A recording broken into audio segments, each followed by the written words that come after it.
A'udzu billahi minasyaitonir rajim. Bismillahirrahmanirrahim. Pergi ke TK dengan baju merah. Bertemu guru, rasanya gerah. Ketika Allah marah, engkau tak mau berserah. Assalamualaikum warahmatullahi wabarakatuh. Alhamdulillah, wassalatu wassalamu ala rasulillah wa ala alihi wa mawala, amma ba'du. Sahabat-sahabatku yang dirahmati Allah Subhanahu wa Ta'ala, manusia itu kalau ia dimarahi oleh orang lain pasti rasanya ngenes. Kita lagi dimarahin orang tua, rasanya gimana? Atau sahabat kita lagi marah, kita seakan-akan gak punya teman. Atasan kita lagi marah, kita terkucilkan. Ini adalah fenomena dalam kehidupan. Pasti ada yang namanya senang, bahagia, dan nelangsa. Dan ketika kita dimarahi, kita dikucilkan, kita bisa tahu bagaimana rasanya ketika sedang bersama. Teman-teman yang dirahmati Allah Subhanahu wa Ta'ala, kalau manusia marah, itu memang agak sulit untuk bisa berjumpa atau untuk memaafkan. Karena memang untuk memaafkan, untuk meminta maaf, ini bagian daripada kehidupan kita. Ada setan yang selalu membisik-bisiki, wislah, gak usah minta maaf, ngapain? Itu digembos-gembosnya. Atau ketika ada sahabat kita, atau kita minta maaf kepada teman kita, nanti setan ini meyuas-wis lagi. Udah, gak usah dimaafin dia mah, biarin aja. Ini bagian daripada rencana setan supaya apa? Supaya kita ini sebagai anak cucu Adam gak mau yang namanya maaf-maafan. Karena kalau kita udah saling memaafkan, maka setan ini mereka akan merasa tidak berhasil membuat kita bercerai-berai. Apalagi kalau misalkan suami istri. Kalau udah istri, bahasanya suami istri cekcok nih, udah sampai lempar piring, kemudian mukul pintu, itu bersorak-sorai, tepuk tangan. Apalagi kalau udah bahasnya aku talak engkau, itu udah langsung ngadep ke panglima tertinggi. Dan itu yang dikasih istilahnya, kalau sama panglima tertinggi dari setan itu, dari iblis, langsung dikasih apa? Baret tertinggi, kasih bintang. Kenapa? Dia berhasil memisahkan dua anak Adam yang sudah bersatu karena akad pernikahan, tapi mereka bercerai. Nah, teman-teman yang dirahmati Allah, kalau kondisi begitu aja kita merasa ngenes, bagaimana kalau Allah yang menciptakan kita, yang setiap hari ngasih kita makan, setiap hari memberikan kita nafas supaya bisa menghirup udara segar, setiap hari memberikan kita rizki dari perusahaan, dari tetangga, dan seterusnya. Ketika Allah marah, itu Allah bisa tunjukkan dengan apa? Ketika kita setelah sholat, langsung ingatnya apa? Ingatnya tuh kerjaan. Assalamualaikum. Yang dipikirkannya kerjaan, yang dipikirkannya dunia, yang dipikirkannya bagaimana supaya bisa menghasilkan cuan sebanyak-banyaknya. Lupa dia berdoa. Dan kalau kata Allah tuh kalau udah marah, itu kagak mau dengar hambanya mengeluh. Kenapa?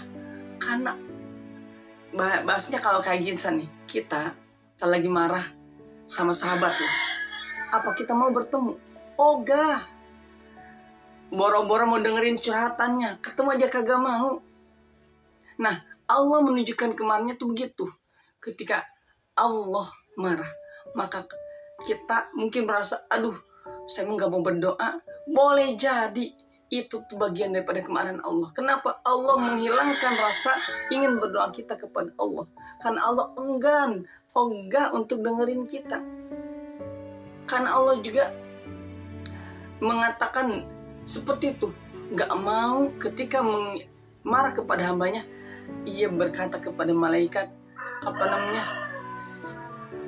udah kasih aja yang dia mau. Udah, kasih aja yang dia inginkan. Kenapa? Karena kan Allah nggak mau mendengar rintihannya, mendengar doanya, mendengar keluh kesahnya. Jadi Allah itu ketika marah kadang memberikan sesuatu secepat mungkin. Begitu kalau kata guru saya, Ustadz Hidayat. Jadi kalau udah dikasih, kayak kita nih, kayak ada seorang musafir datang ke rumah kita. Dia meminta sesuatu. Kalau kita langsung kasih, kalau kita pengen dia cepat pergi, jangankan minta-minta, pengamen lah. Datang pengeteng jeng jeng jeng jeng jeng dengan gitarnya atau dengan keceleknya, datang untuk pengamen. Kita kalau nggak mau denger itu pengamen, lama-lama kita langsung kasih recehan. Nih bang, kenapa? Biar dia cepat pergi. Tapi kalau kita seneng, suaranya bagus, enak didengar, maka kayaknya kita lama-lama. Saya juga pernah datang pengamen, saya sengaja, enak nih, saya dengerin dulu, sengaja nggak mau saya langsung kasih, saya mau ngasih, tapi saya enak dengerinnya, makanya saya diem sampai udah agak lama, kasihan kelamaan, baru saya keluar saya kasih. Bahkan kalau kita seneng, justru kita akan ngasihnya lebih dari biasanya. Kalau biasanya mungkin 1.000, 2.000, ini karena kita seneng dengan suaranya, dengan lagunya, dengan attitude-nya, kita kasihnya goceng. Nah, Allah juga begitu.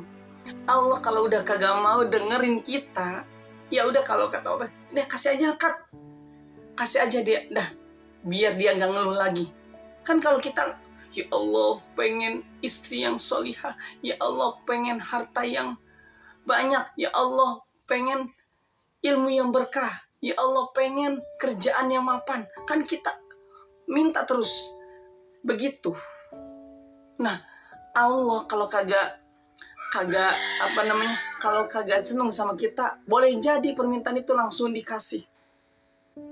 Dan sehingga kita tidak lagi berdoa untuk itu, karena langsung dikabulkan. Tapi kalau ketika kita berdoa, ya Allah, kok hari ini keinginan saya belum terwujud, ya Allah, kok hari ini banyak sekali teman-teman saya menjauhi saya, ya Allah, hari ini kok saya nggak dapat apa yang saya inginkan. Nah, itu tanda-tanda bahwa Allah pengen dengerin kita. Allah senang dengan rintihan kita. Allah rindu kita itu mengeluh, mengadu kepada Allah. Kan dalam Al-Quran, Allah berfirman, ud'uni astajib lakum, mintalah padaku, aku kabulin. Kan begitu. Nah, kadang pengabulan ini ada yang dipercepat, ada yang diperlambat. Itu suka-suka Allah. Karena Allah mengetahui hati kita.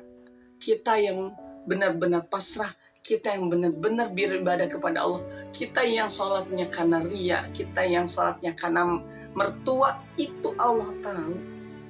Nah, teman-teman yang dirahmati Allah SWT, jangan sampai kita mengejar dunia sampai lupa dengan berdoa. Mungkin kita menganggap, aduh saya males berdoa. Kenapa? Karena saya deadline di kerjaan, saya harus menyelesaikan ini. Boleh jadi teman-teman itu menurut kita deadline, tapi sejatinya siapa tahu itu Allah lagi marah, Allah lagi menguji kita dengan istidraj. Setiap keinginan kita dikabulkan, itu dia lagi istidraj, karena Allah benci dengan kita. Orang kafir, ya Allah hartanya banyak, ini itu dikasih, tapi dia nggak dapat hidayah. Allah membuat ia semakin menjauh, ia semakin sombong, ia semakin songong. Boleh jadi itu bagian daripada kemurkaan Allah. Tidak selalu kemurkaan Allah itu berbuah dengan azab, bahkan dengan yang namanya kenikmatan, itu bagian daripada kemurkaan Allah. Nah, teman-teman yang dirahmati Allah Subhanahu wa taala, buat yang jarang-jarang berdoa nih, ini bolehlah dari himbauan ini, dari pengingat ini, bahwa jangan sampai kita ini termasuk orang yang sombong yang kagak mau doa sama Allah. Karena dikhawatirkan justru bukan karena kitanya yang kagak mau berdoa, Allahnya yang kagak mau dengerin. Kan masalah kalau Allah saya kagak mau dengerin. Kita pengen Kita ini banyak keperluan dari Allah. Kita pengen hidup ini lancar, kita punya banyak masalah, kita punya banyak keinginan. Tapi kalau Allah yang memiliki segala jawaban, nggak mau dengerin, nggak mau mendengarkan keluh kisah kita, kepada siapa lagi kita akan berdoa?